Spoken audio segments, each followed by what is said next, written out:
I mean, at the end of the day, I sit there and I just have to tell myself there are still people who need to buy and there are still people who need to sell, and it might as well be with me. So, what am I going to do to go out there and be in front of them and obtain that business?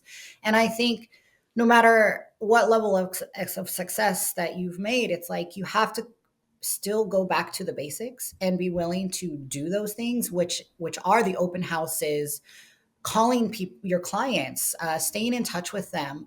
I really think that high touch is important. And whether that's just me texting, calling, or doing a little pop by gift and dropping things off on 4th of July or Thanksgiving or whatever the case, it's helpful. It reminds people you're still there, but it also lets them know that you care and you're thinking of them. Welcome to America's Inner Circle, the podcast that dives deep into the stories, strategies, and secrets of the most successful real estate agents in the game. Whether you're an aspiring agent, a seasoned pro, or just love a good success story, you're in the right place.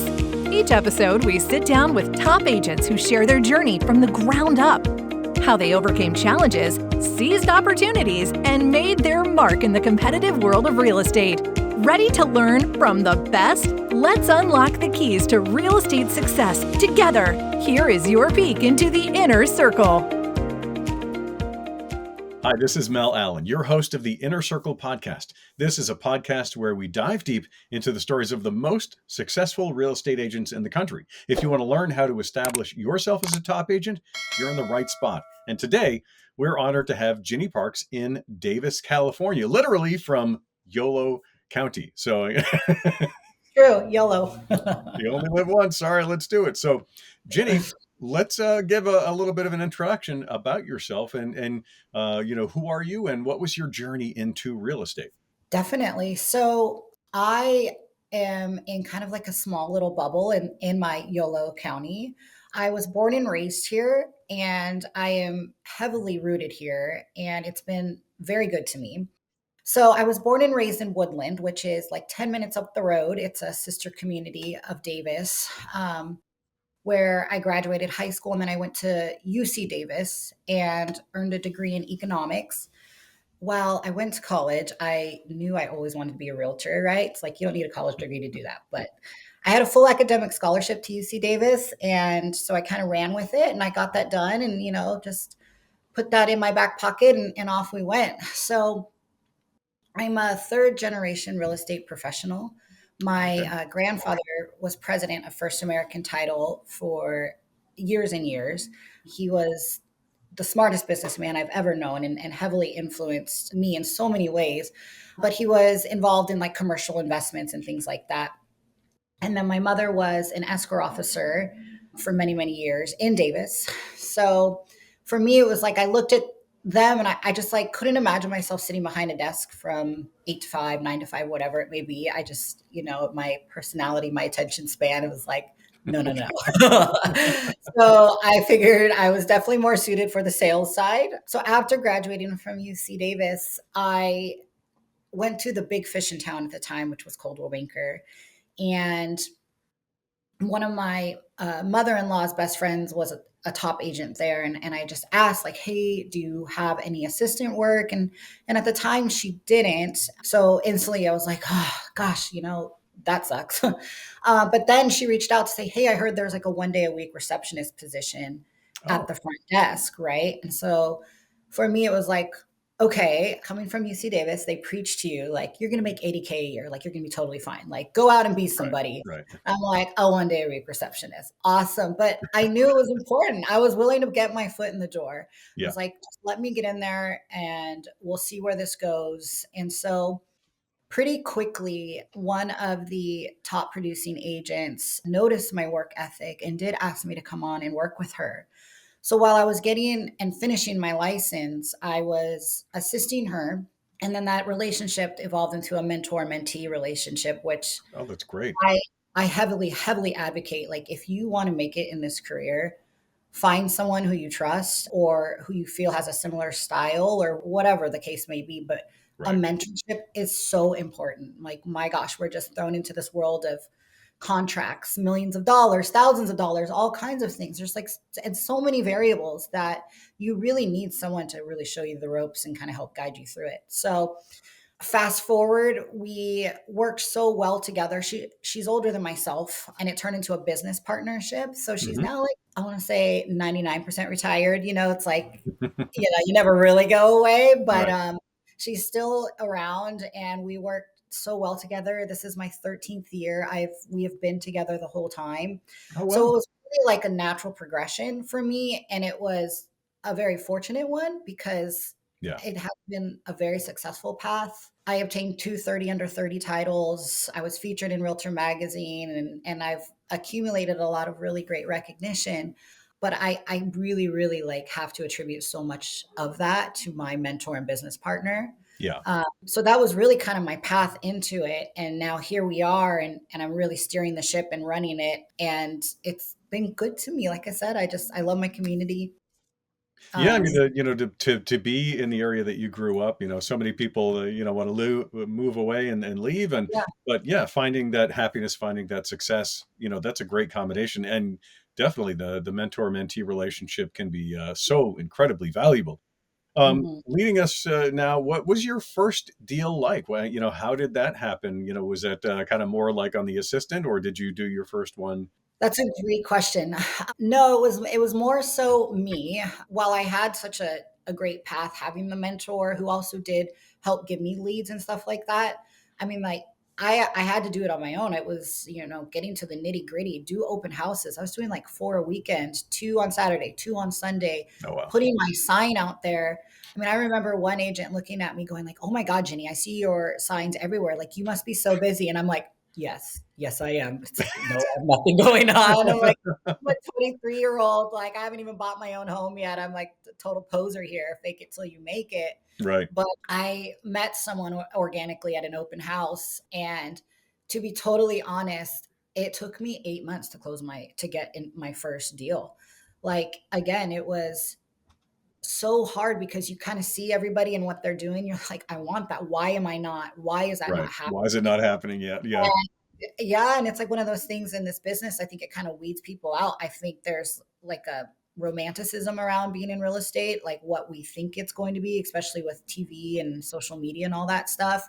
And then when it comes down to it, it's like, if you've made it, this is 24/7. Business does not fall in your lap. You have to go out there and get it. And it's Right. hard. It's just simply hard. And I remember coming home and like crying to my husband a few nights, like, did I do the right thing? Did I do the right thing? Like, I don't Yeah. know, like, if this is going to pan out.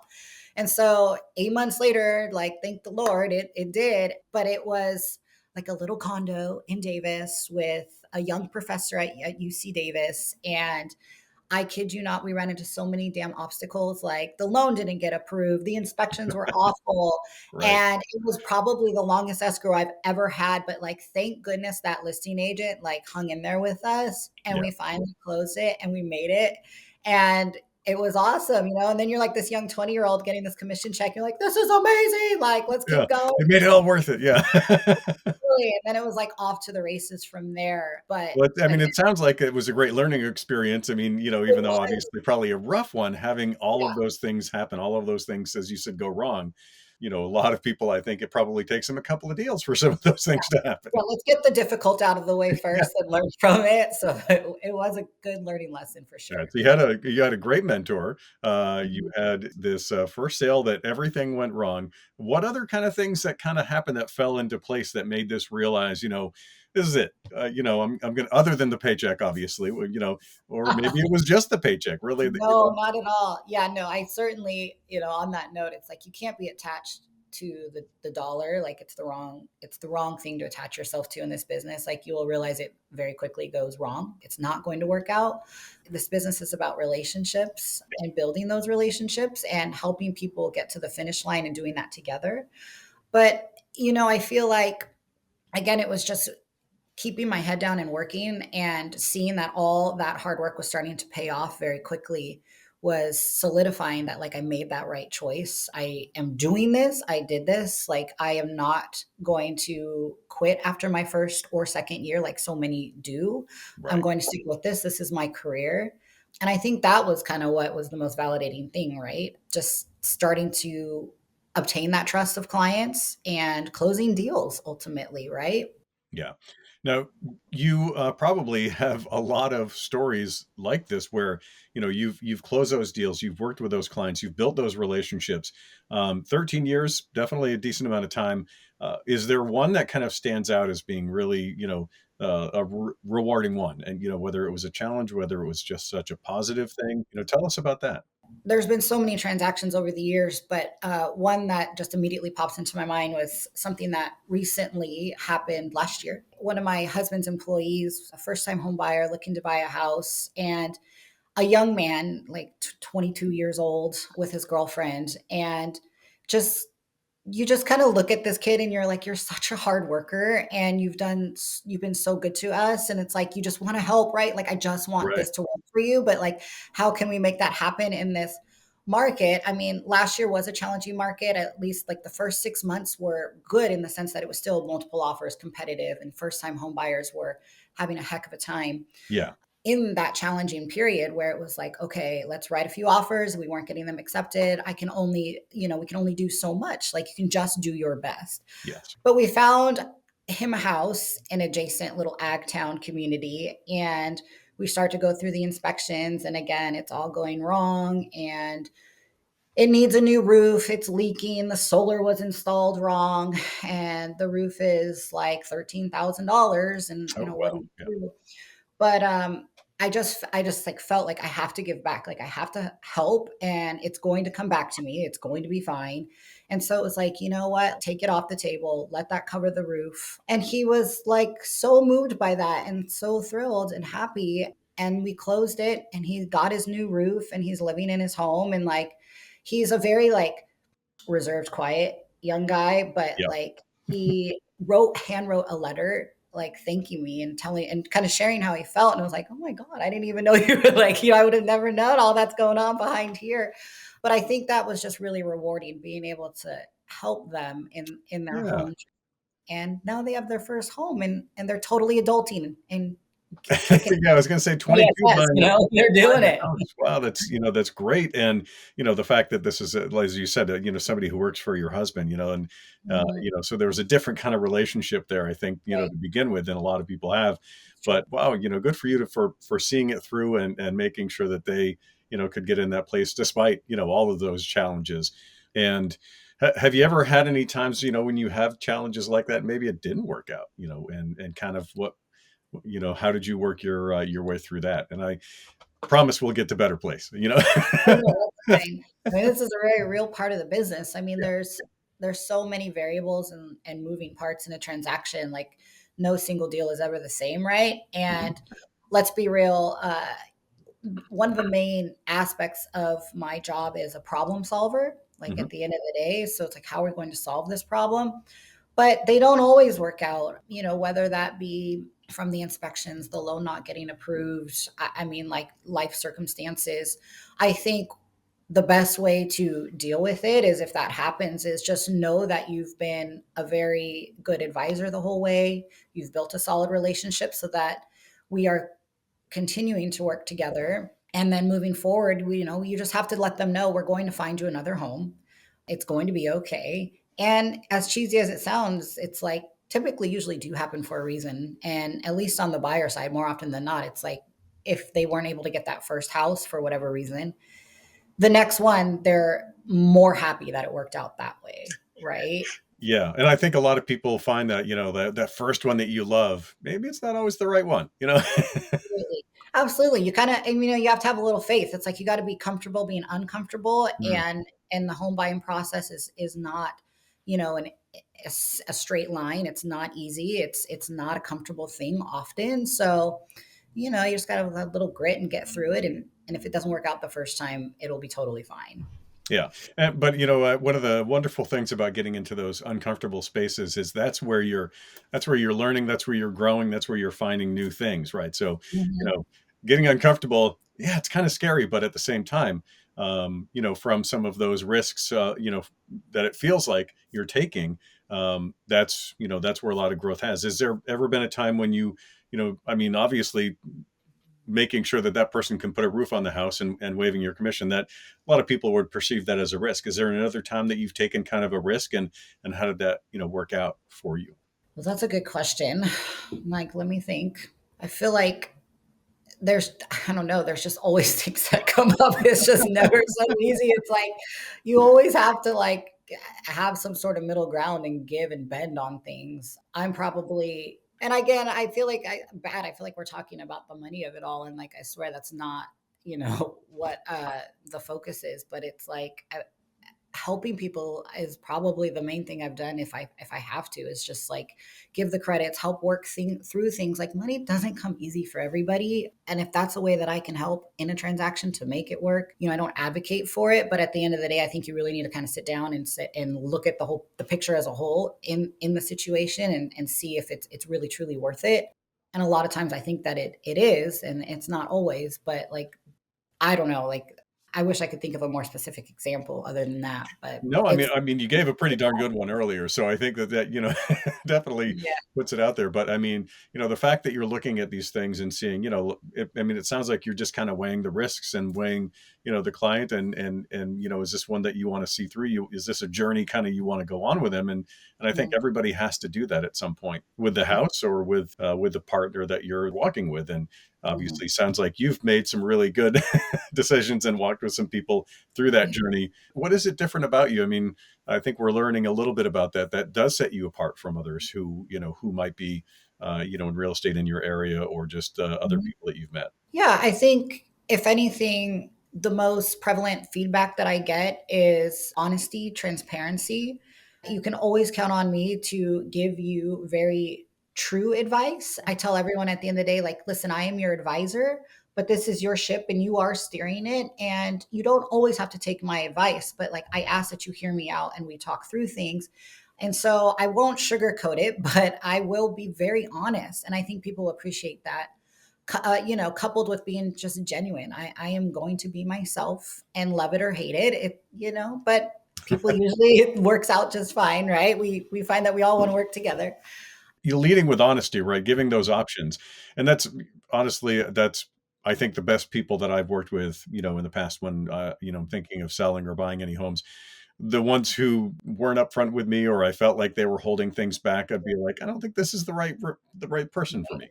And Right. and I think that we all kind of have that kind of feeling. And so, it's good to have that what you lead with, right? Being Mhm. transparent, not holding those things, not hiding those things, right? Because then you can't feel, somebody's not going to feel like that because they're like, well, it's Jenny. Like, Yeah.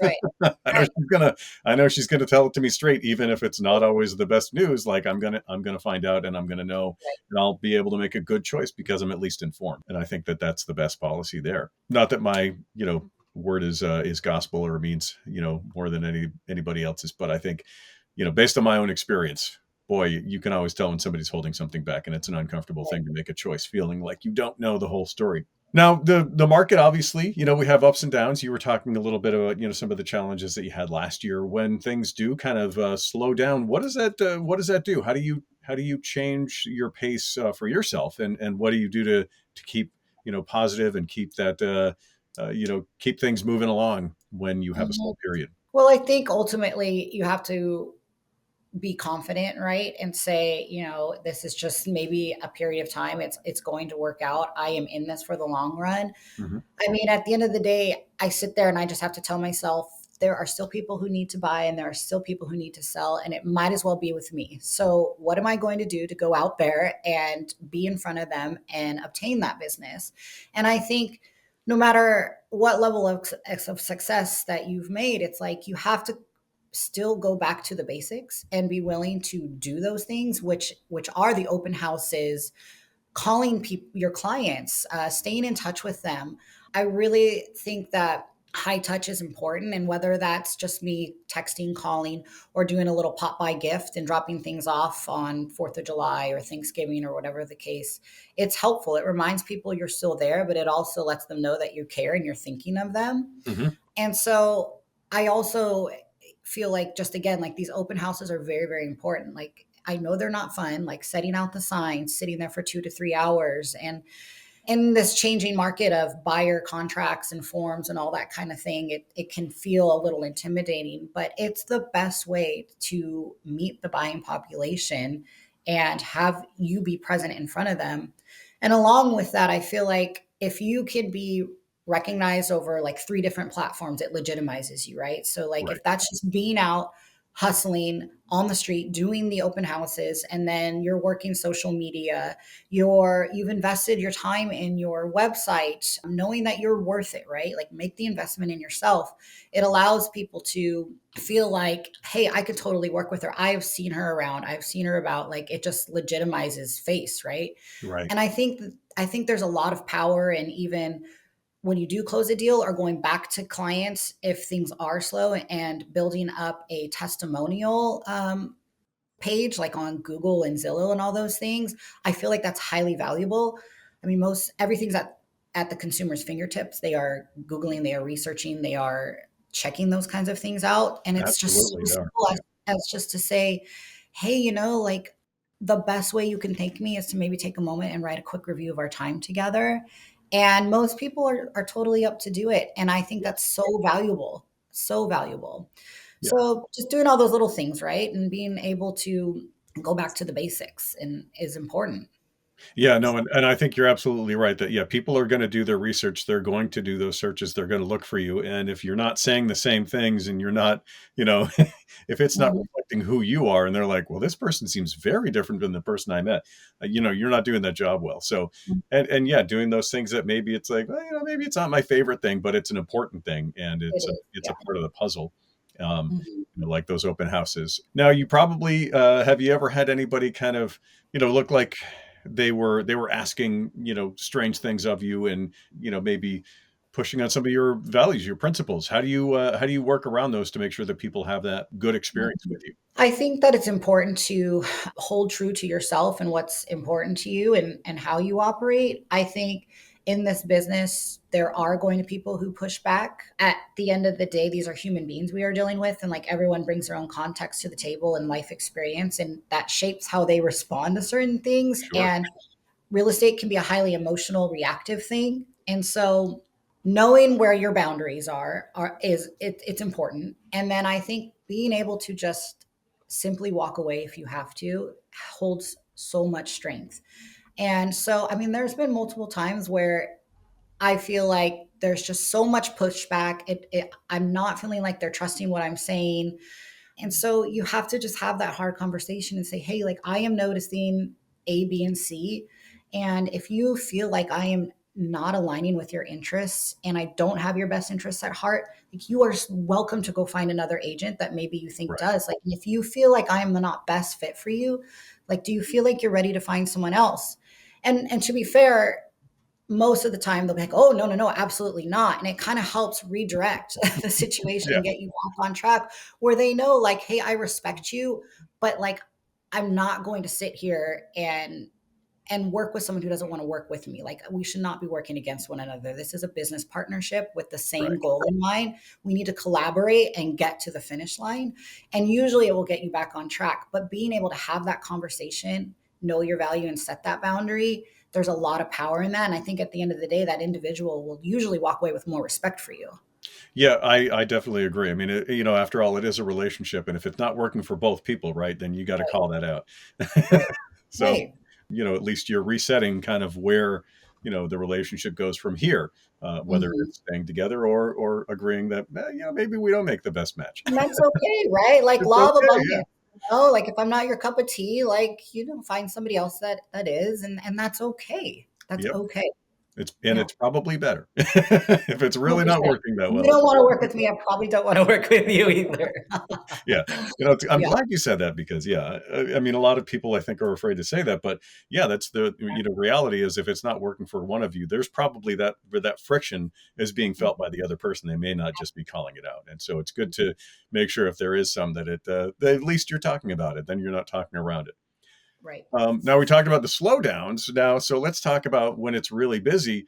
What Mhm. is it that you do, Jenny, to make sure that you're taking care of yourself, right? You've got these personal life, you've got the professional life, and you've got to balance the two.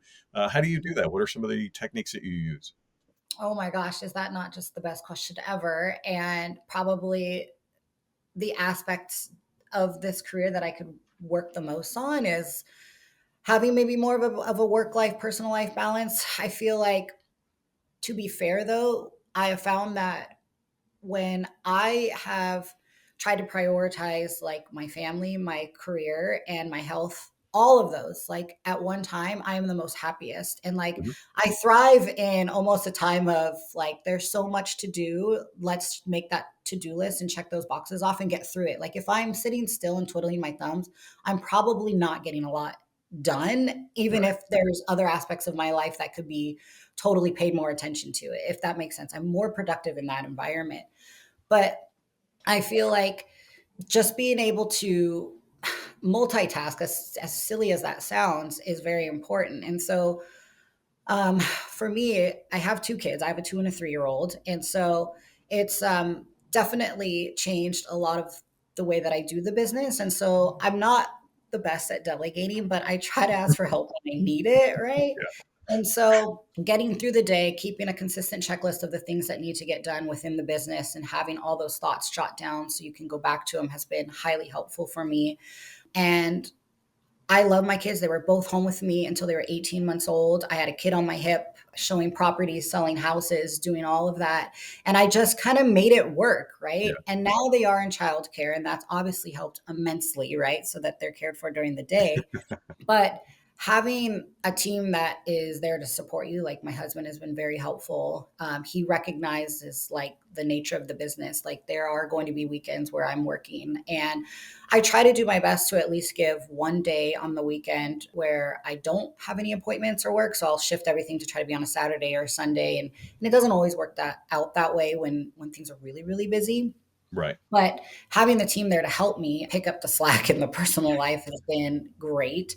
But I think at the end of the day, too, like while my kids are so young, showing them that hard work pays off and work ethic is very important. That's one of my values, and it means a lot to me. Yeah. Like I don't want my kids to ever feel like entitled to something. Like I want them to see that there is like a lot of self worth in being able to go out there and put your feet on the street and work really really hard. So I think setting that example for them, it feels important to me.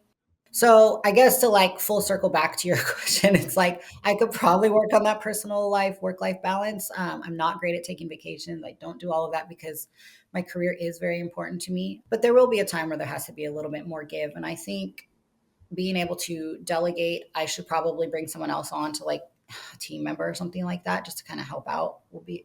Will prove helpful. Yeah, Um, it's interesting, when I talk to people about that and I ask that question, and people do talk about team members, anybody who's brought somebody on mhm, has always said that it actually increased business, right? And so, it's one of those things where, oh man, it feels so daunting, right? But mhm, having that ability to delegate those things that either you don't enjoy or you're not great at, or just very time consuming for you that might not be for somebody else who can specialize in that.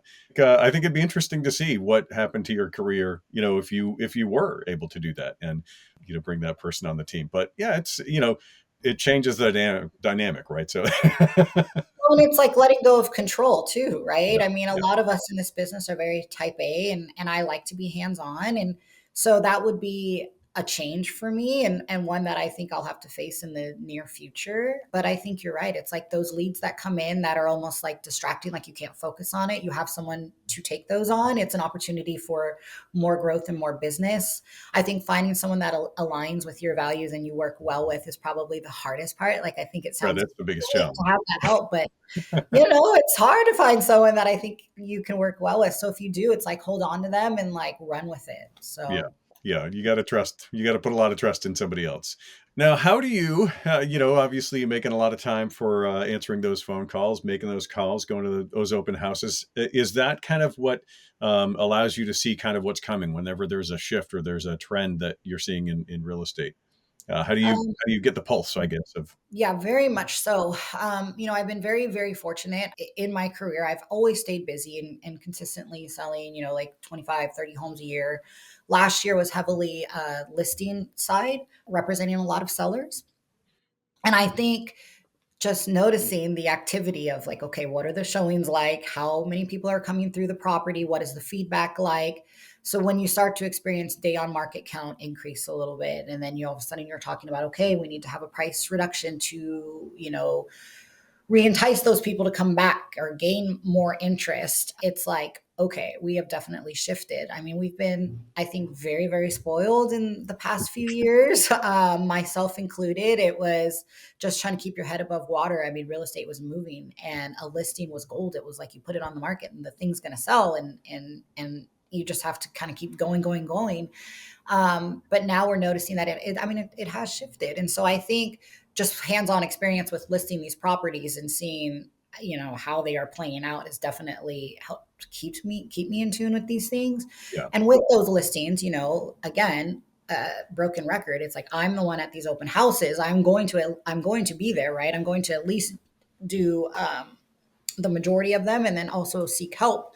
But I'm getting the buyer's feedback, and you're able to have those discussions with those people, like, okay, where are you in the market? How are you looking around? What do you think of this home in particular? And if people are starting to feel like things are overpriced and they're becoming more picky and choosy, which is okay, but that's also indicative of a different market. If that buyer is not willing to kind of take a 10-item checklist and say, okay, if I get 7 out of 10 score, and now they're like, I want 9 out of 10. Well, they're not as motivated as they were. Yeah. So you've already seen some changes. Are there other changes that you think that are coming, to you, either, your local market or across the country? I just have to remain cautiously optimistic. Hmm. I feel like there's probably hope on the horizon. I know interest rates are constantly in flux, and while the Fed is continuing to reduce the base rate, it does not have a direct correlation to our interest rate, right? But I think that the state of the economy will hopefully be improving soon. Obviously, we're in a new presidential period. Politics aside, changes will be implemented.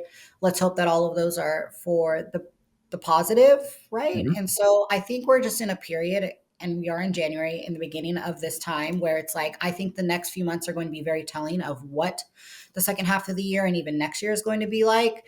I mean, none of us have a crystal ball, so I don't know for Yeah. certain. But I really heavily believe like the next few weeks and months are going to be very telling of what's to come. Like what And I pattern is don't going know to that we be? know yet. Yeah, Yeah. yeah. Well, it's definitely true that it takes some time, and yeah, there's always a transition around, any political changes. Mhm. Does that update a law, or make the Fed want to change the interest rate? Who knows? And we'll see. And Right. it'll be good to see, what happens. At least we'll have answers at that time. Right. Thinking about back to, kind of when you got started, and you've already kind of mentioned, that you were so lucky to have that mentor mentee kind of role. Is there another piece of advice that you would say, that you kind of wish you had had when you started, or that you've learned that you think people really should know if they're thinking about getting into the real estate market? That's a really good question. I think, again, it's just important to know your worth, be self aware, check in with yourself and say, okay, how is this going for me? Is there any sort of change that maybe I need to make? But I also feel like it's important to have kind of everything in life aligned and to focus on that. And you're only going to be better for it. Like, again, I found that my most successful years have been when I am prioritizing my business. I'm going to the gym and I'm working out, and I physically feel good, and I'm spending time with my family when it allows it. I think just being able to prioritize everything, I think we're preached like, you prioritize one thing, like there's always going to be an aspect that's going to take a back burner, and like, I guess that's kind of true. Like, you can have it all but you can't have everything. But like, why not strive for that? But Yeah. also, you have to just know when to check in with yourself, like, okay, am I doing too much? Am I about to burn out? Like, what do I need to maybe take care of myself? So being in tune, and even if that's, seeking therapy or gym or whatever it is, have that outlet. I think that's really important. But also just sticking with it and knowing that this market, you got to ride the waves, you got to ride the lows, and just keep your head down and work very, very hard. You're only going to get out of it what you put into it. Yeah. And it's not just going to come to you. So if you have to be willing to work on the weekends, you have to be willing to talk on the phone after hours. And if you're not, then like, maybe it's just not for you, but you're only going to get out of it what you put into it. So Yeah, I think if you're looking for a 9 to 5 Monday through Friday, then you need a absolutely. 9 to 5 Monday through Friday. 100%. Like, you have to know what you're signing up for. And Yeah. and yes, we get to, I guess, to some degree, make our own schedule, but and that's one of the things that everyone talks about too in real estate, like you can make your own schedule, you're self-employed, but like not really. When you are busy, it's go, go, go. And you Right. have to know that, this is what I wanted. This is okay. And you have to prioritize your clients too at some point. Yeah, it's more like you can dictate when you're having your open houses and when you're making phone calls and when you're, Mhm. you know, Yeah, so there yeah, there is definitely control within that. But yeah, I mean, you have to do all of the things, right? And it's making sure absolutely. that overall have some kind of balance to that work. And I think work-life balance is easy to say, but the lines blur, sometimes. They totally do. And I think, like I heard Jeff Bezos say this the other day. I think he called it like work life harmony, not balance. Mm, And he was saying, I have found that when I am productive at work, things are going well because I am putting in the effort and the energy into it. I am the most happy in my personal life and with my family. I'm not as stressed out. I'm not carrying all that angst and energy over into it. And that really struck me because I agree. I think I really liked that phrase of like harmony. And that's why I say, like, I get it that maybe I'm trying to prioritize both and I can't have it be the scales equal here. And maybe there's going to be some of the give. But if I'm focusing my energy in all the right places, I do feel like it carries over into all the other aspects of your life. Right. And yeah. so Well, somebody I said think, to me one time, "You want something done, you ask a busy person," right? Because they're yeah, not going to waste time. They're just going to find the solution, yeah, get that done, move on, next. right. Absolutely. Truth. And I think that works. Do you see people make a lot of mistakes that you think could easily be avoided, or are there a lot of mistakes that you think you made when you were starting that could have been easily avoided? Yeah, I think it was knowing where to spend my time. It goes back to, I practice what you preach. I was saying be willing to have that tough conversation of if I am the not the right fit for you, you are allowed to go find someone else and I will walk away. And I think in real estate, it's like, God, if you have the business, like, don't let it go. There's no guarantee that there's going to be something else on the horizon, or I don't have Right. another escrow. I don't know what to do. And in the beginning, it was like I ran myself ragged trying to make sure that every lead came to fruition or working with people who I don't think really respected me or my time. And now that I've matured in my business and as an individual, it's like I can very easily recognize those type of people, Hmm. say, yeah, probably not. Like, this is not going to work well. Or again, immediately assert that boundary in a nice way, right? Like in a stern but nice way, and having that conversation so that way they again respect you more and you're not being run ragged for and feeling really undervalued and underappreciated. I Yeah. think that if anything, that was probably the biggest mistake I made, was just allowing people to dictate how I felt about myself and my time because I wasn't willing to be more assertive, in a kind and respectful way, of course. Yeah. Yeah. I mean, it leaves you feeling a little run over in those kinds of situations. Absolutely.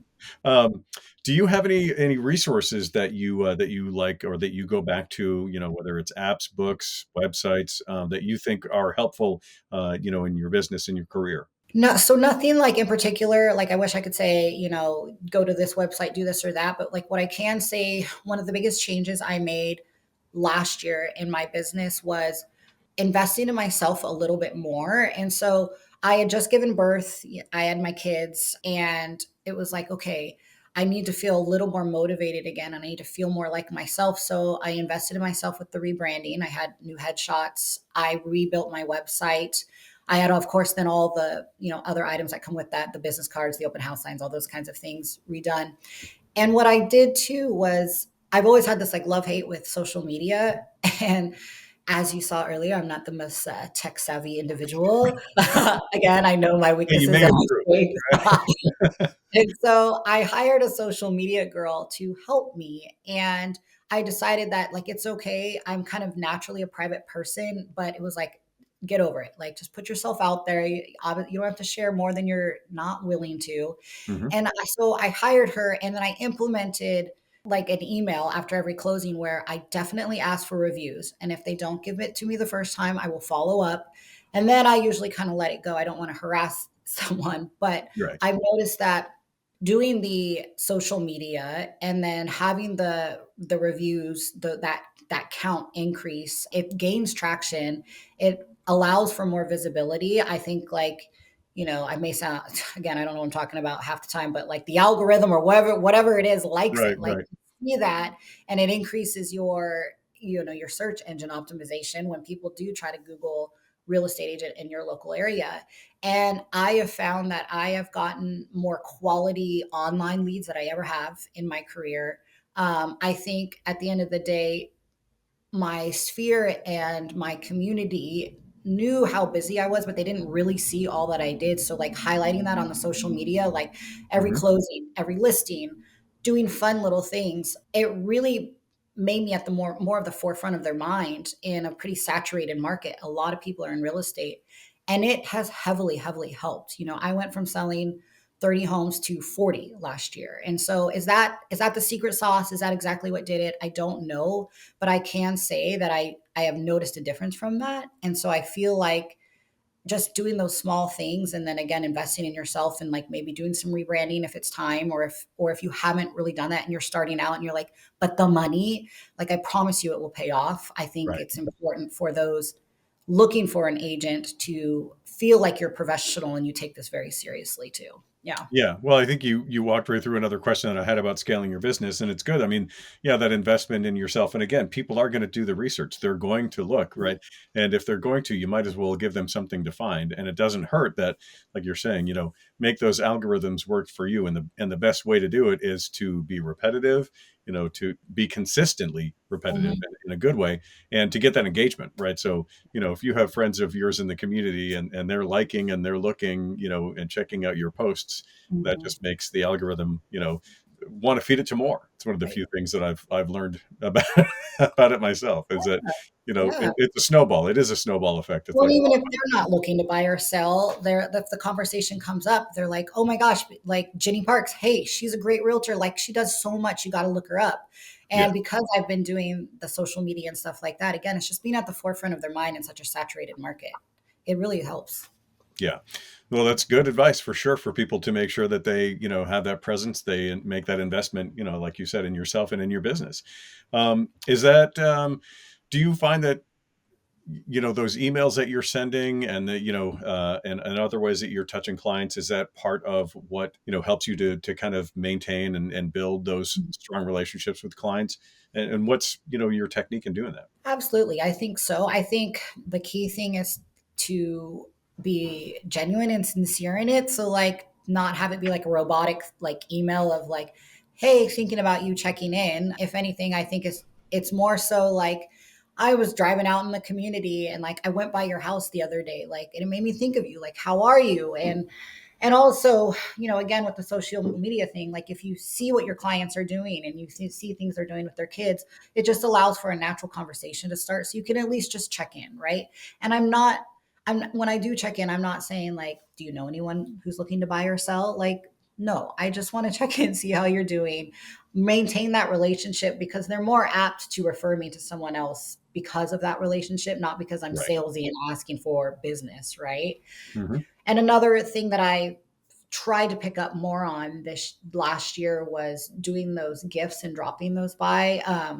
I've been able to like hire help in doing that. So I'll put little gift baskets together. And so, like, for the 4th of July, it was like, little sparklers and the fun little poppers, and some lemonade mix and a little American flag, and just like dropping those on their door. And Thanksgiving, I handed out like 75 pies and dropped them off at the door with a little note of gratitude.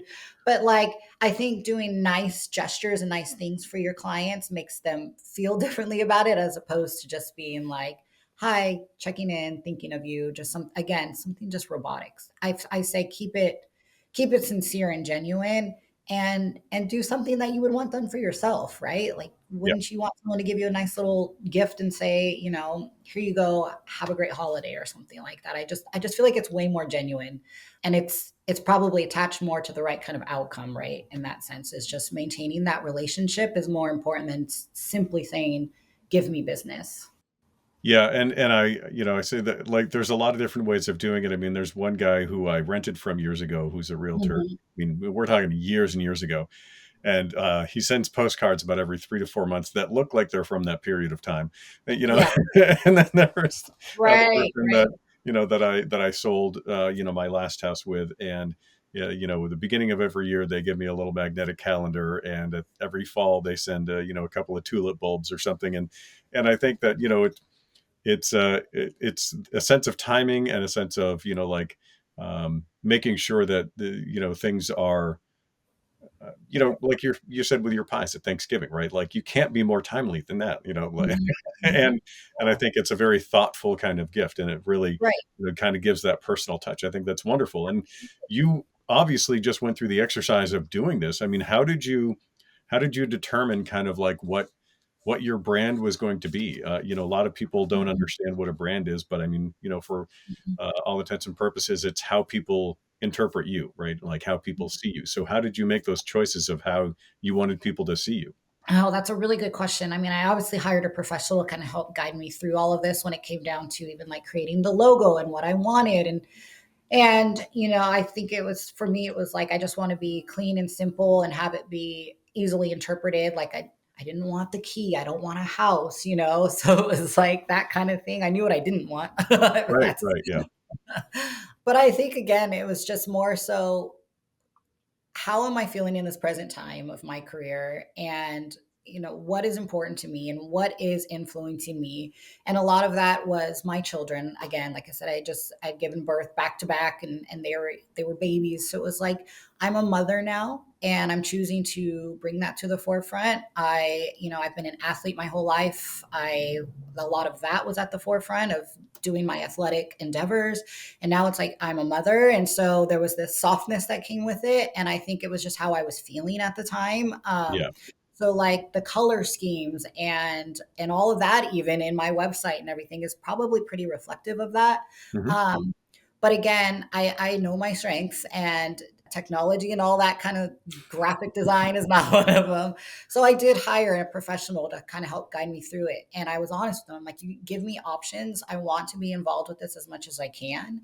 And I think that again, it was just that investment, and it paid off. So, everything changes in your life and in time. And what headshot was really cool 10 years ago is not going to be the same. I wanted it to be more natural and organic. Right. The last time I was like arms folded back, the normal one. And this time it was like, no, like I just want to be leaning against the couch and sitting there in my tennis shoes and my blazer. And like, that is me. I want to be more authentic, not what I think people need to see me as, right? Like I thought they needed to see me with a nice watch and jewelry and like my arms folded and I'm so damn serious.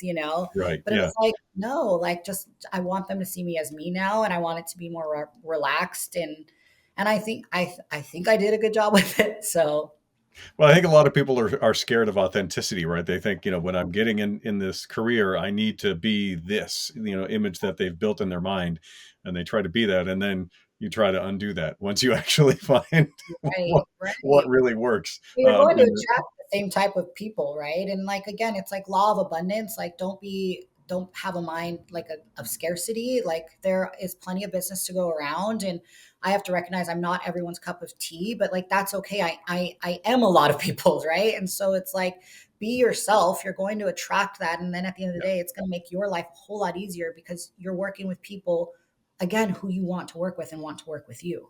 Yeah, I think that is an incredibly valuable, statement. Being working with people who want to work with you, right? Like, Mhm. that's just a Mhm. wonderful thing, rather than trying to fake and put on this, Right, there's no falsehood. Yeah, this this absolutely. The false expectation mask, is not of, being met. Mhm. like, okay, I got to go to work, Yep, and totally.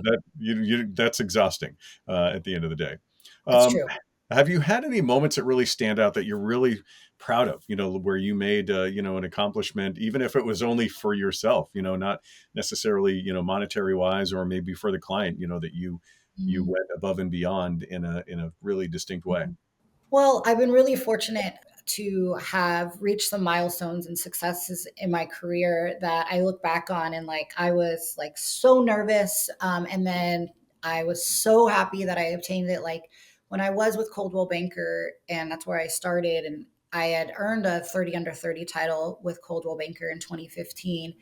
And I was still pretty new and green at the time. And then they brought me to Chicago to their Gen Blue thing, and I've got recognized. And it was like, it was so validating. And I remember that time in my life, like, this is so amazing. Like, it felt so good.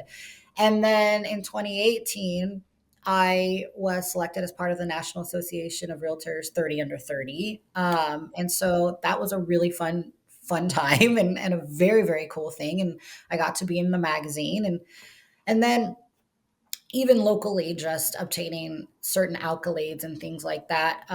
Again, I find in this time of my life, like what shaped me most is my children now, and it's really changed kind of the way I view the world. And so I'm trying to give back more to the community and involve myself a little bit more because of them. And, Yeah. it's a different platform that I never had before. And so they're 2 and 3, they're out of preschool. Like, I started a PTA, I like, do we need it? Probably not, but whatever, doing it and helping that school thrive. It's a newer school. Yeah. And I want to give that support. And I recently donated $10,000 to upgrade their playground structure. And yeah, and brought in my contractors. I had my guys do it, helped facilitate it because I didn't want those little kids roasting out there on that playground, But so it was a little self-serving, making sure my children were having a It'll good last, yeah, it'll last, past the point that your kids are absolutely. there. So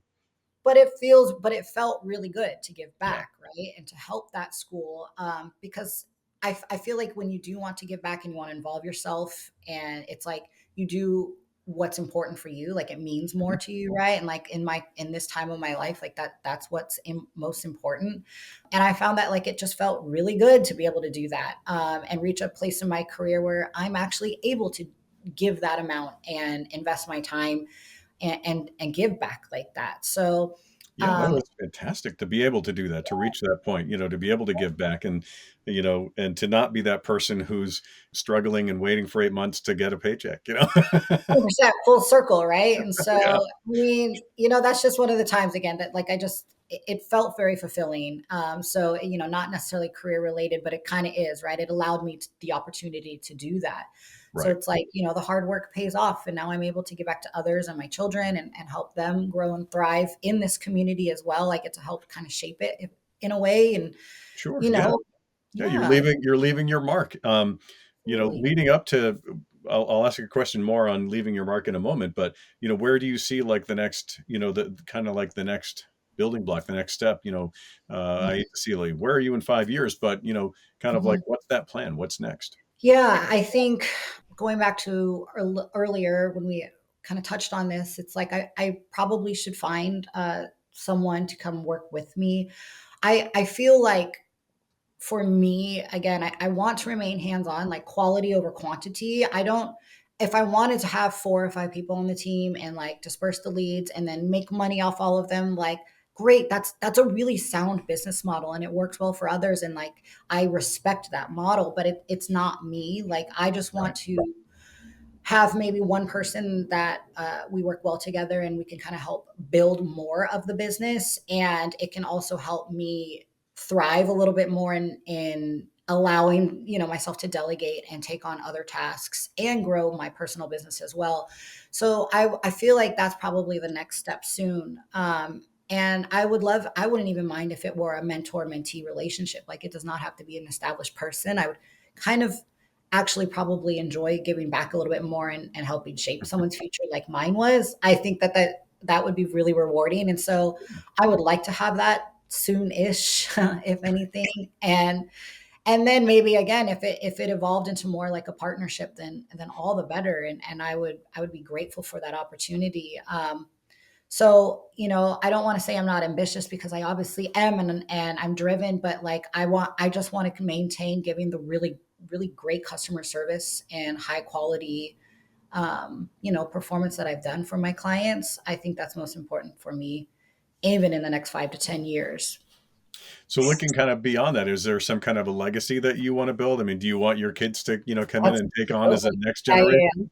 So I tell them all the time, I'm like, do you want to help mommy sell houses? Like, do you want to come do that? I'm like, yeah, mommy sounds fun. If anything, like I said, when they were like little babies on my hips and in a baby carrier on my front and I'm showing houses, it was like super great selling. So it's like, please buy this home from my mommy, like that kind Yeah. of thing. Yeah. It was fun. But if my children expressed an interest in the business, I would of course love to kind of show them the ropes and see if they are apt for it. I think my legacy is, this is not real estate, but my husband owns a water well drilling company, and we're really heavily rooted in our Yolo County because of that. And I think that's a lot of our legacy in helping him continue to run that business as well. And I would love it if my son, stepped in there and I was Mhm. able to help kind of foster that career path for him. But Well, it's good that you're both doing, this work in your community. yeah, You're both there, right? You're both helping people solve, some serious issues, and gotta love that about you. Let me ask you something, and that is, if you weren't in real estate, what do you think you'd be doing? oh my gosh, that I don't even know the answer to. I've been doing this since I was a baby, and You're so I've entrenched, grown right? as a human being in Yeah. this career, and um, and obviously as a businesswoman, I think knowing me and my personality type, it's like I would probably be doing something else that was, again, self-employed and running another type of business. I am where I'm meant to be. Like, I Mhm. know that in my bones and my soul. Like, this is where I'm meant to be.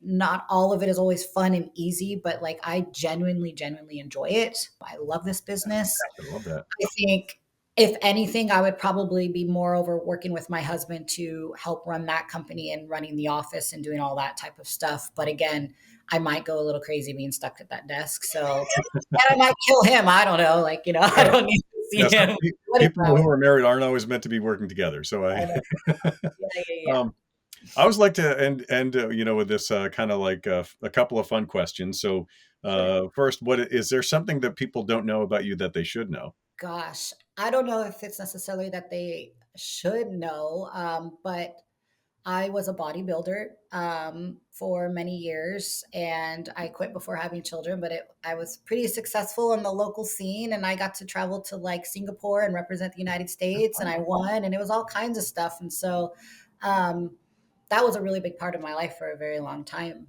and also very defining of like who I was. But that's a fun fact that not a lot of people know, at least now. So a lot of boiled chicken and broccoli during parts of the year. Oh my gosh, don't even get me started. Yeah, like tilapia. Have you ever had tilapia, like grossly Yes. seasoned? Yeah. Yeah, yeah, Yeah. No, tilapia and broccoli. yeah. Before I got my life insurance years ago, I worked with a person, and she was a bodybuilder, and so Uh-huh. I followed her diet, And a gallon of to get water and myself everything. into reset. Yeah, so I Mhm. still have the water bottle she gave me actually somewhere around here. Uh, There you oh, it's right here.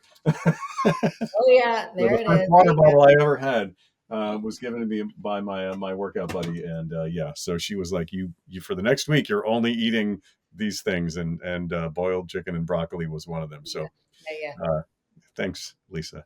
Yeah. If you could, another fun question. If you could, there was no price limit, location doesn't matter, no limitations at all. If you could buy and live in any property in the world, where would it be and why?